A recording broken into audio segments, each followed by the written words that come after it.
Hi, Marie. Can you hear me? Hi, Marie. Hi. Hi. So we just want to talk about your paper. And so let me call that up and share the screen with you here. And so I think you can see that paper, make it a little bit bigger. So there we go. So, okay. So just remind myself what I wrote here. And this is being recorded, so I'll send you the link to the YouTube link to the recording so you can watch again if you want to. So what do I say here? Okay, so as Europe is becoming, you're right, as Europe is becoming more powerful every day, it is slowly becoming the same as the United States. Europe has become an equal power form as China and the United States, and have a record of the longest uninterrupted peace in its history because of the EU. Okay. Okay, so please put the page number in so I can check. No. I mean, I'd like to be able to check. I mean, typically, you know, when you write formal papers, you only have to put the page number down if you quote text. If you copy some phrases or a sentence or a phrase, you have to, but I want the page in there so that I can check to see, make sure that, and also it's a good idea to encourage the students to, and me also, to go back and check specifically, because I think, oh yeah, I think I remember on chapter 1 that Olson said something about, and then you have to go there and look at it specifically, remind myself exactly what this statement is, and it often is not what I remembered it to be. So according to Ash, it's crucial that Europe adopts a more comprehensive integration. And so you put Ash in the list. See, you reference Ash, but there's no reference page. So there should be. You know, maybe I'll save this again if I make some more changes. That was also in chapter 1. Oh, okay, all right. So yeah. It's crucial that Europe adopts more comprehensive integration in order for them to achieve that. Okay, I mean, you know, everything is pretty much controversial in political science, and so to claim it to you, by the way, in your first sentence, the European Union gets the credit for peace in Europe. That's a very bold statement, and it was somebody. Of course, somebody will always challenge anything anybody says. But of course, other people, particularly some American political scientists, it's not the European Union that brought peace to Europe, it's NATO. It's the United States hegemony that brought peace to the Germans and the French and the Belgians and the others, so that they can cooperate with each other, because the American military alliance is overcoming what's called the security dilemma. The security dilemma is a concept you might have covered in your Introduction to International Relations class, when you talk about theories and neorealism, and the claim that, you know, states exist in a world with no world government. There's no world government, right? Like there's a government here in Korea, or there's a government in Belgium. So when you go out on the street in Belgium, or you go on the street here in Seoul, you don't have to worry about somebody stabbing you in the back and stealing everything from you, because you know, there's a government here that's more or less effective, with an effective police force that people more or less obey. But you don't have that at a world level, at the level of the international political system. States have to take care of themselves. There is no world government. They can't trust anybody else to take care of them ultimately. So they have to prepare for the worst possible scenario, just in case. Even if it's not there now, it could be there tomorrow. Belgium might be at peace with Germany today, But what if some bad government comes to power in Germany tomorrow? So Belgium builds up its military just in case. But of course, then that's going to scare Netherlands because Belgium's got a big military. So Netherlands is going to build up its military just in case something bad happens in Belgium. The Vlaams Beleid comes to power, let us say, in Belgium, and makes demands on Dutch territory. So of course, then Belgians respond by Netherlands building up its military. And so you have this ping pong logic, where a conflict spiral. And that's the security dilemma, right? That neo-realist theorists like Kenneth Waltz highlight, that one state's efforts to take care of itself in the self-help system of international relations where there's no world government undermines or risks undermining the security of others. And that's the dilemma. You build up a military just in case something bad could happen. And that, of course, makes other states more nervous and they have to respond. So you respond, they respond, and that's a conflict spiral. So that supposedly ended in Europe, not because of the European Union, but because the United States dominates the place. And the United States has cultural ties to Europe. It has capitalism. It has lots of money that it wanted to spend and use to make investments for even more profit for American companies by investing in Europe, and it wanted also to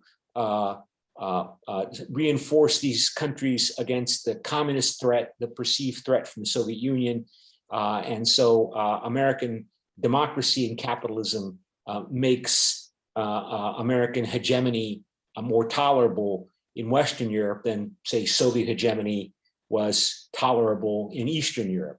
Obviously, what I'm saying, even if something seems obvious, that it's because of the European Union that you have peace in Europe, you can't take that for granted. I mean, that could be, I think, I'm saying it could be. I think it might well be true. It might be significantly true. But anything, if that's why it's important to highlight your sources, because you can say, it's not just my opinion. It's what Olson stated in chapter 1, page whatever. Okay. No, because when we had to do the weekly debates, I always just mentioned the chapter, and you didn't tell me that I had to put in the page number. Oh well, I mean, for the debates is an oral presentation typically, right? And so if you want to, I mean, again, the purpose of all communication, of course, is to persuade. So if you really want to, impress your debaters, you can say it's not just in chapter 1; it's on chapter 1, page 27. See, this is, and everybody goes, oh wow, that's really specific. This person really knows what this person's talking about. We better vote for her. So, like I said, the purpose of all communication is to persuade, whether it be debates or writing. And so you have to think about your audience. And your audience in this kind of work, communication are other academic people. And so those academic people expect to see, really evidence that is credible evidence to support any kind of claim. Because as I pointed out, even this statement, which might appear obvious, is debatable. And it is debated. And it's relevant to the present today because, for example, it wasn't in the notes. Yeah. Well, yeah. I mean, Olson made that point, and I'm saying, Olson. The kind of people that work on the European Union, they like the European Union. They want to believe that the European Union is they want it to work. They want it to be successful as a peace strategy. And they tend to, if you think the European Union is really important, you're not likely to want to accept that the European Union is a creature or creation of American hegemony. That somehow the European Union is possible because of the United States power. Because that undermines the significance of the European Union. And I'm not saying it is a creation of a United States power, but the point is, it's like anything is said anywhere in political science, somebody's going to argue about it. And it's not just about academics. It's also true about politicians. Like, for example, the Germans seem to be more likely than the French to believe that the United States influence is really necessary for European integration to succeed. So even now that the French are upset because the Americans and the British moved to sell new nuclear technology submarines to Australia, pushed aside the French agreement to sell regular submarines to Australia. There's all this French discussion about, again, and this is not the first time, rhetoric and words coming out by French leaders in Paris advocating developing the European Union's autonomous capabilities, its own security capacities, like its own European military. And they do that periodically. They've been doing that since for 30 years, if not longer. I mean, since the Cold War ended. Periodic, and then it's always the Germans that say, no, the Germans tend to believe that they're more likely to believe that European Union integration is not going to be successful without American support. And particularly if the Americans want to break it up. If the Americans, and again, I think I mentioned this earlier. So the point is that this is critical today because now, again, Emmanuel Macron is talking about developing an independent, autonomous European security capability, like its own autonomous military security coordination mechanisms and policies, somehow less dependent upon the United States. And now, Germany is now in the middle of an election and they're trying to form a government. So they're not talking very much about these things. But up until like last year, again, even the German government said, no, Emmanuel Macron made some statement when Trump was president. Yeah, when Trump was still president. And Emmanuel Macron made a statement that NATO is basically brain dead. It's like NATO is like the North Atlantic Treaty Organization is brain dead because the Americans were not providing leadership under Donald Trump. And so somebody's got to provide leadership. And so Emmanuel Macron said 2 years ago, so we have to try to provide leadership. And German leaders said, well, I don't really want to talk about, we really don't want to talk about, being autonomous from NATO. And why the Germans are that way, I guess because, well, we can speculate. I think it's because of, again, the legacy of World War II, and Germany has a border with Poland and Czech Republic and these countries that suffered greatly under Germany. And I think the Germans believe, a lot of Germans believe, not the Germans, a lot of Germans believe that Poland and Czech Republic is willing to cooperate closely to the extent they are with Germany because the Americans are there, because American hegemony is there. There are even American troops now in Poland, and so okay, but I guess so. Yeah, what does that mean about creating a European identity? I mean, is a European identity feasible because of American hegemony making it possible to believe these things? Or is it an illusion? Is it an illusion that would disappear if the Americans, like they, I talked about this, in class back, 27 years ago, when the United States was preparing to invade Iraq, and the president of France at the time, Jacques Chirac, and the leader of Germany at the time, Gerhard Schroeder, said, no, this is a bad idea. Don't do it. We're not going to support it. And they pressured all the other countries, including countries that were not yet in the European Union, like Poland and Czechoslovakia and Hungary, said, don't support the Americans. This is a disaster. And they all supported the Americans. I think there's nobody said no to the United States directly. The Greeks might have resisted, but then they ultimately didn't oppose the United States, including, and so that, as I mentioned, and we talked about that briefly in class, the European Union never really recovered from that, even though it was a long time ago, 27 years ago. 27? 17 years ago, sorry, 17 years ago. I'm mixing up the Cold War and the Iraq War. So 17 years ago, they never really recovered from that. And now the French are talking about, we're going to develop an autonomous military capability. We should do that. And the Germans, so I don't know. Now, but what we do see on the economic side, and I think we talk about that late, we talk about that here later, about how now with the pandemic, we see that the European Union has moved to selling Euro bonds, hundreds of billions of dollars of bonds in the name of the European Union to international investors, and European investors, not European, world investors, including European banks, but also Americans and Chinese and private business people are buying those bonds at low interest rates. In other words, it's considered to be a safe investment because If it's not, the less safe it is, or seen to be, the higher the profits you have to promise or give you have to give people if you want them to buy your bonds, because they have, if they believe you're going to pay it, you're almost 99.9% certain you're going to pay it back. You don't have to give them very much profit in terms of interest rate return to buy the bonds, right? So the safest bonds in the world are German bonds. So if anybody who buys German government bonds, so the Germans can get some money to cover their budget deficit, basically through loans by selling these bonds, it doesn't even cover the rate of inflation. You still lose money if you buy German bonds because the interest rate return is so low, inflation is higher.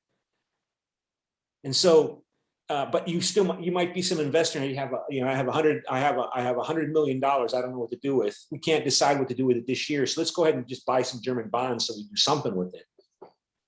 And American Treasury bonds are also safe, but they offer like, I think it was like around 1.5% return. So if you buy an American Treasury bond from the US government for 10-year bond, in 10 years, if you give them $100, they'll give you $101.50 back in 10 years.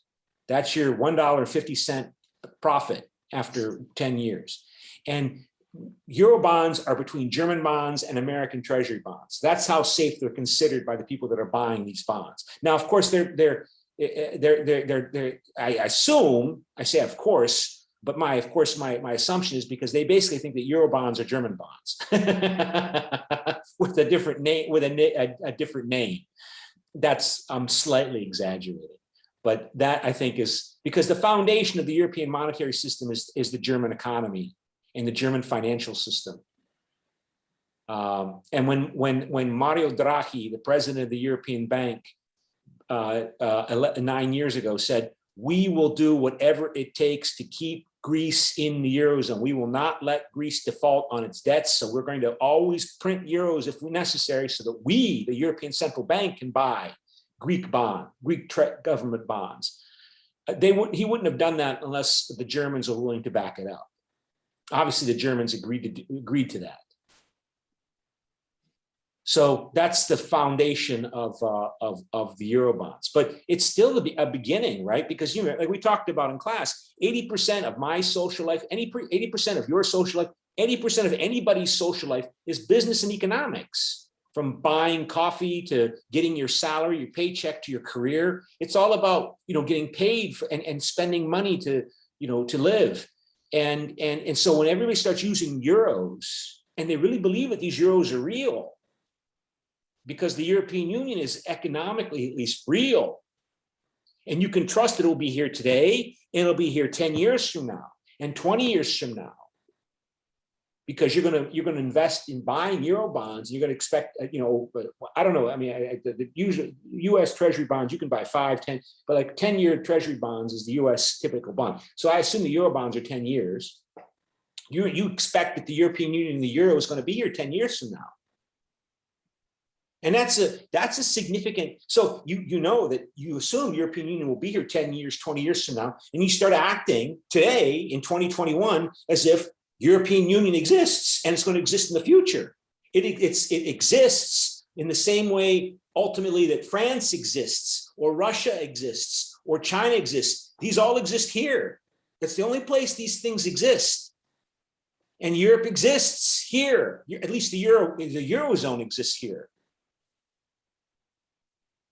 For people that make big investments involving billions and billions of dollars that many millions and millions of people rely on, not just big rich investors, but like people like me. I mean, or you're anybody, right? We're expected to invest for our retirement, right? So I save some money and I invest that money in long-term retirement investments. They're supposed to be safe.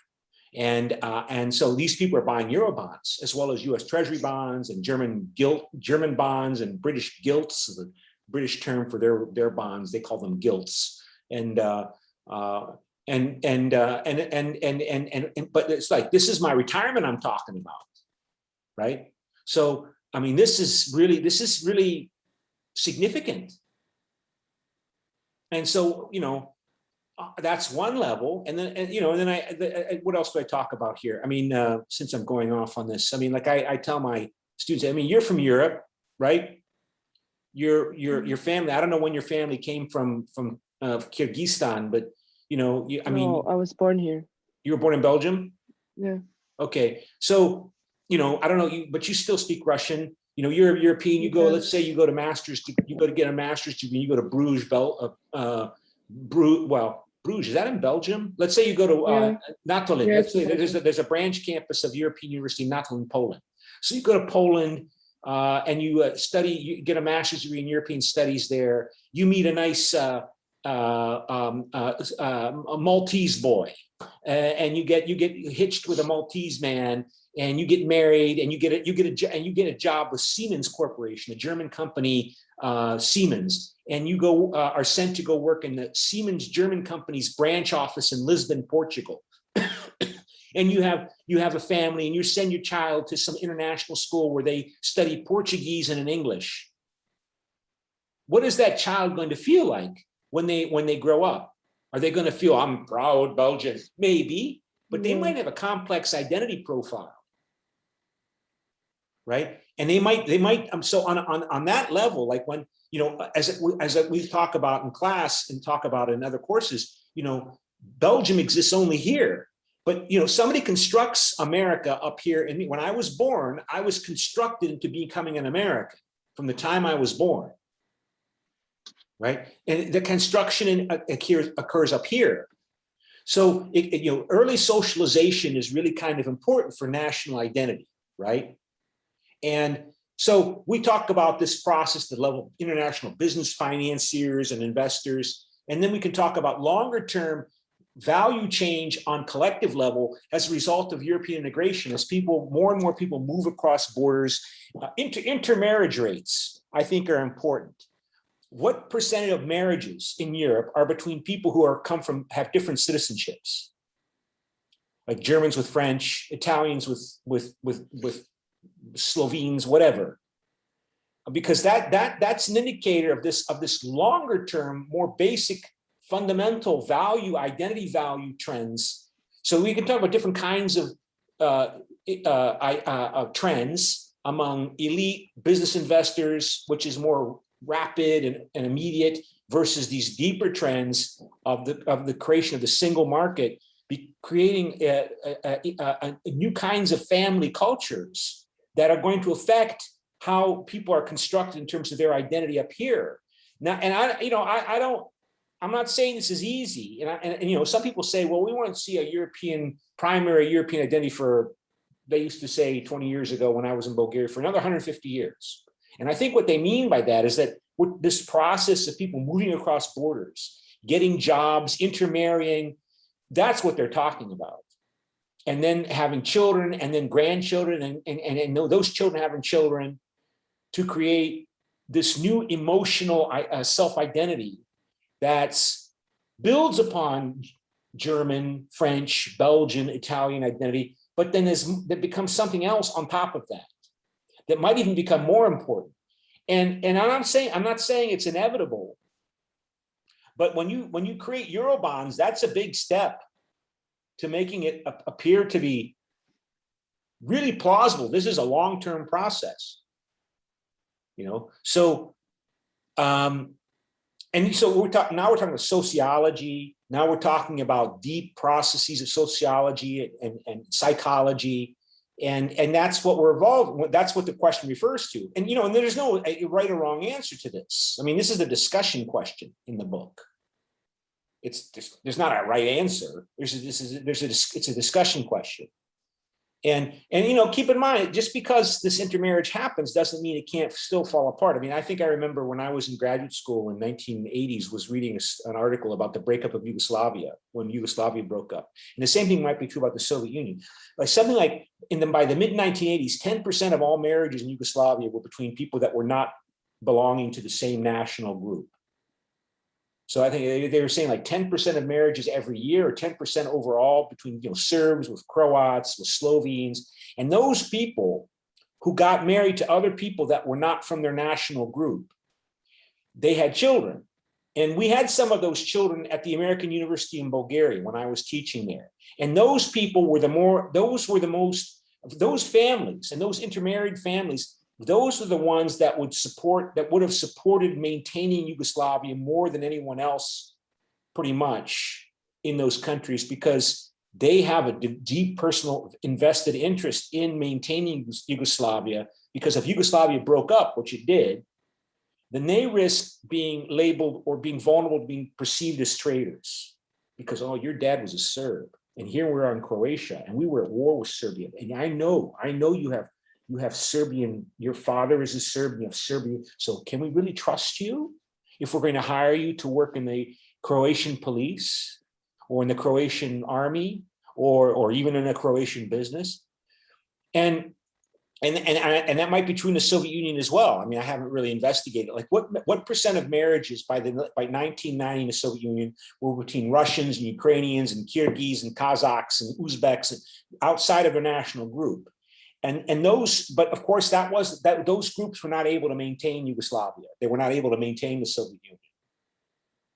Partly because the Soviet Union and Yugoslavia were based upon coercion. I mean, it's not like the European Union, which is based upon consensus among democratically elected governments, which the Soviet Union and Yugoslavia were not, right? But so yeah, building a European identity will be different than building a Yugoslav identity or building a Soviet identity.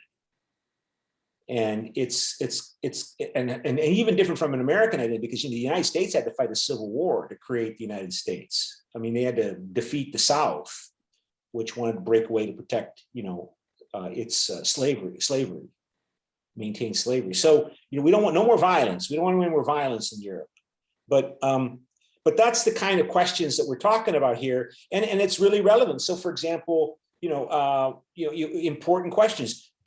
How powerful is nationalism? Sure, French nationalism might be asleep today, but it's still there, right?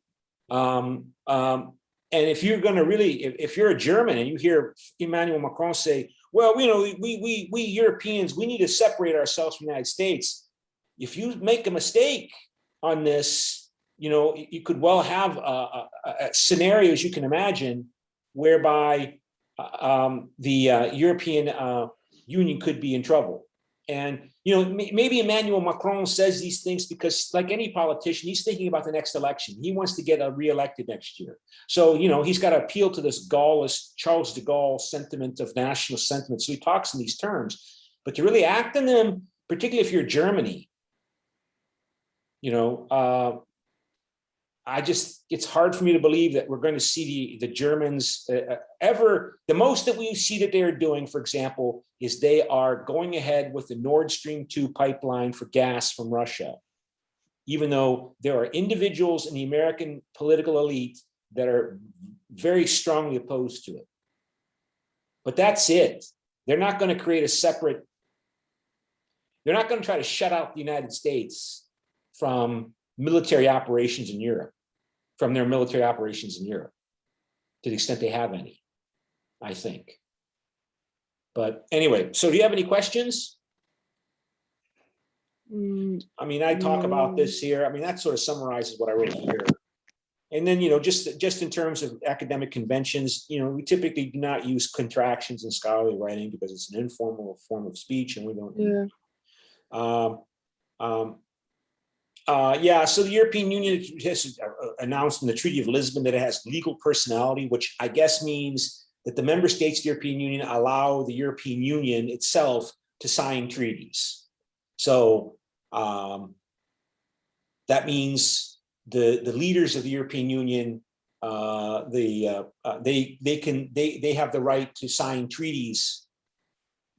I mean, they make a big deal about it, but I don't know how much it really means much. But in terms of legal personality, so I think the European Union can join international organizations.